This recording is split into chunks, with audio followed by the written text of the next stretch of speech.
Petrus yang dipenjara dibebaskan oleh Tuhan.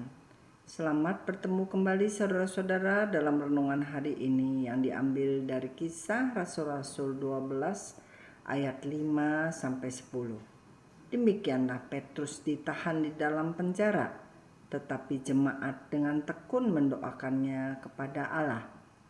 Pada malam sebelum Herodes hendak menghadapkannya kepada orang banyak, Petrus tidur di antara dua orang prajurit, terbelenggu dengan dua rantai. Selain itu, prajurit-prajurit pengawal sedang berkawal di muka pintu. Tiba-tiba berdirilah seorang malaikat dekat Petrus dan cahaya bersinar dalam ruangan itu. Malaikat itu menepuk Petrus untuk membangunkannya, katanya, "Bangunlah segera." Maka gugurlah rantai itu dari tangan Petrus.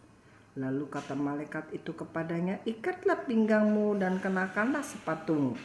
Ia pun berbuat demikian. Lalu malaikat itu berkata kepadanya, "Kenakanlah jubahmu dan ikutlah aku." Lalu ia mengikuti malaikat itu keluar, dan ia tidak tahu bahwa apa yang dilakukan malaikat itu sungguh-sungguh terjadi. Sangkanya ia melihat suatu penglihatan. Setelah mereka melalui tempat kawal pertama dan tempat kawal kedua, sampailah mereka ke pintu gerbang besi yang menuju ke kota. Pintu itu terbuka dengan sendirinya bagi mereka. Sesudah tiba di luar, mereka berjalan sampai ke ujung jalan, dan tiba-tiba malaikat itu meninggalkan dia.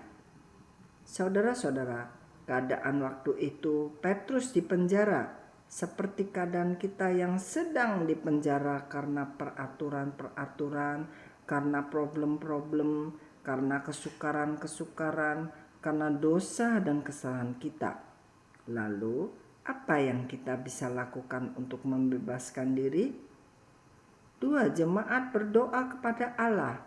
Hal ini bisa kita lakukan dengan berdoa kepada Allah.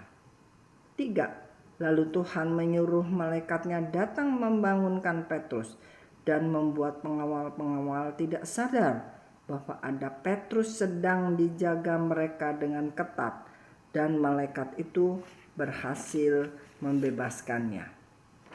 Saudara-saudara, nomor 4, apa yang harus ditakuti dan dikhawatirkan dalam keadaan tercepit dan terpenjara secara fisik dan roh dalam keadaan begitu?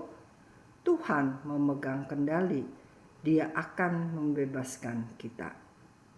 5. Petrus dalam keadaan tidak berdaya, tidak dapat bergerak bebas, seperti juga kita yang tidak dapat bergerak bebas karena kebiasaan, karena dongeng nenek moyang yang menyebut tahayul-tahayul, karena hukum dunia yang menjerat. Nah, lalu apa yang bisa kita perbuat untuk membebaskan diri, untuk melepaskan diri dari semua itu? Untuk ini, saudara-saudara, minta ampun pada Tuhan dan mengaku dosa atau kesalahan, dan kita harus membebaskan atau melepaskan diri dengan bertobat, yaitu berubah cara pikir. 7.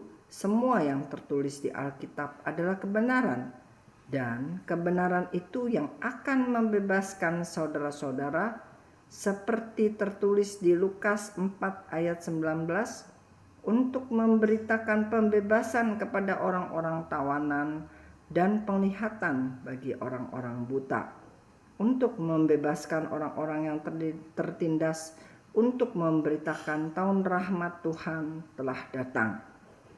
Yohanes 8 ayat 32, dan kamu akan mengetahui kebenaran, dan kebenaran itu akan memerdekakan kamu.